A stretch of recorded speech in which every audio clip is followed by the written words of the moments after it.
Bonjour à tous, c'est Paul Dam pour vous présenter un énième sapeur en sucette. Donc, comme d'habitude, ça va partir en sucette. Mais le truc, c'est que il y a une petite chose que je me suis dit, c'est que au lieu d'uniquement parler de la décomposition végétale, pourquoi ce moteur Stirling ne pourrait pas être un moteur avec un générateur vertical de poussée et engendrer un mouvement horizontal, ce qui ferait que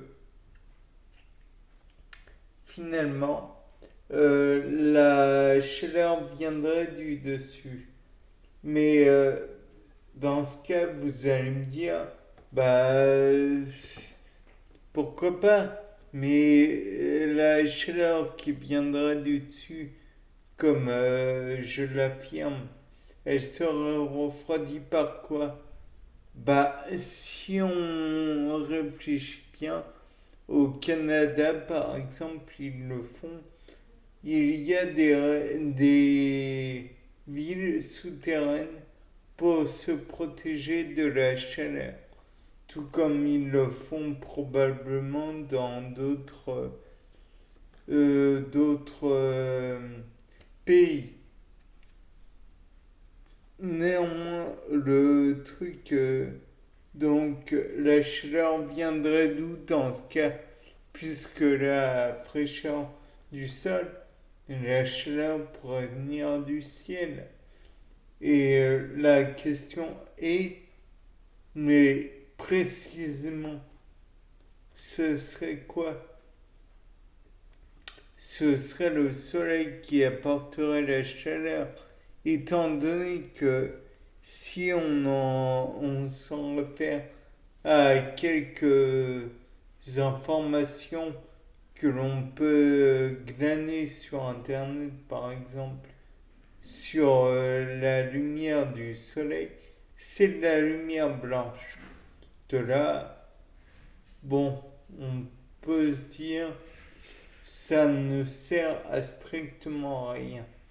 Mais le fait est que la lumière blanche est composée d'une multitude de radiations allant de 400 nanomètres environ à 800 nanomètres environ. Donc ça veut dire que toutes les couleurs sont entre 400 et 800. Ce qui veut dire entre le rouge pour le 400, un rouge vraiment, enfin bref, à 800, donc le bleu pour une température extrêmement importante. Mais là n'est pas la question. Dans ce cas, comment faire pour capter le coefficient d'absorption? C'est pas vraiment donné à tout le monde. Parce que A égale epsilon et C, tout le monde s'en moque. Beaucoup en tout cas s'en moquent. C'était la loi de Birlambert. Beaucoup s'en moquent. Mais le fait est que on n'en a pas besoin. Si l'on réfléchit bien, quelle est la couleur, ou du moins, quelle est la qu'est-ce qui produit le plus de chaleur? Eh bien, c'est le noir. Quand vous avez un vêtement noir au soleil, vous avez l'impression de brûler. Donc, si le réceptacle, la lumière, était en noir, dans ce cas, on aurait une chaleur importante qui pourrait être utilisée dans notre moteur steering. Par la suite, donc la fraîcheur, je vous l'ai déjà raconté, elle viendrait du sol. Donc le piston pourrait refroidir ce qui arrive en bout de course. Et donc à la fin, le moteur pourrait lui-même fonctionner sans problème. Et donc, comme précédemment, faire marcher la turbine et donc permettre la production de courant. Mais ce qu'il y a de certain, c'est que ces moteurs, il faut qu'ils soient, comment dire, pas parfaits, mais limiter les autres échanges que l'on pourrait considérer comme parasites pour éviter les déperditions de chaleur et donc perdre de la capacité à produire de l'électricité et donc à terme engendrer un potentiel électrique, une tension inférieure à celle qu'elle pourrait avoir.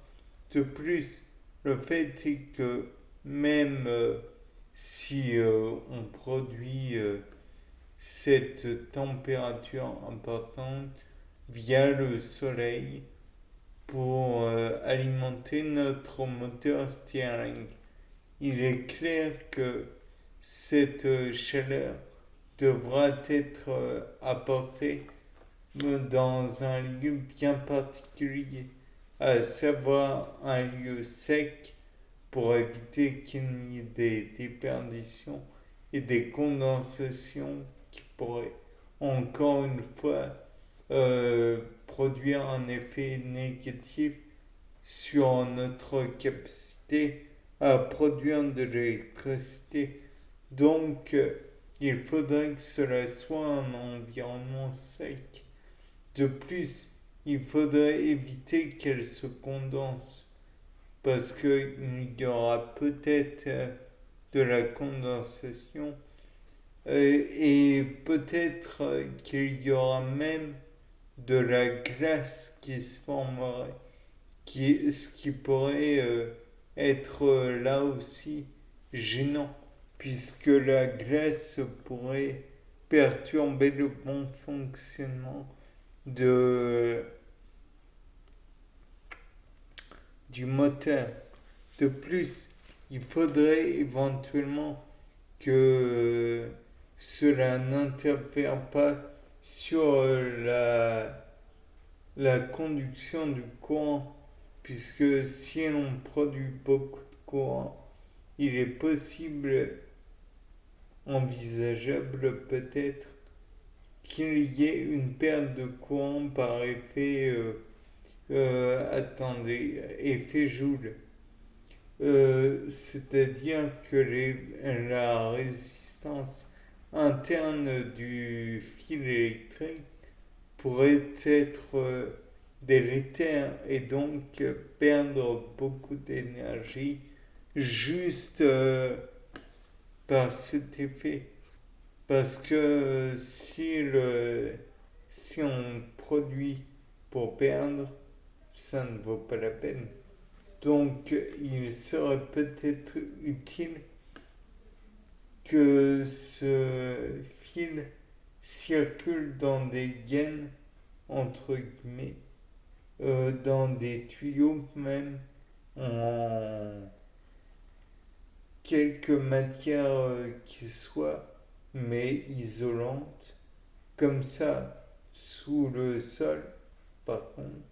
Comme ça, il n'y aura pas de déperdition dans le ciel, dans les airs, et cela pourrait à terme produire un courant assez important sans déperdition, comme je viens de le répéter plusieurs fois, et donc apporter de l'électricité au voisinage. Donc dans ce cas, on pourrait envisager de le faire dans le Sahara. Mais le problème serait le sirocco, à savoir un vent très fort qui pourrait ébranler, voire recouvrir de sable les turbines. Dans ce cas, on pourrait le faire peut-être dans des régions du monde où il y a moins de vent et tout. Par exemple, le désert le désert d'Atacama me paraît être envisageable. Après, à voir. Bon, eh bien, c'était pas le dame. Au revoir.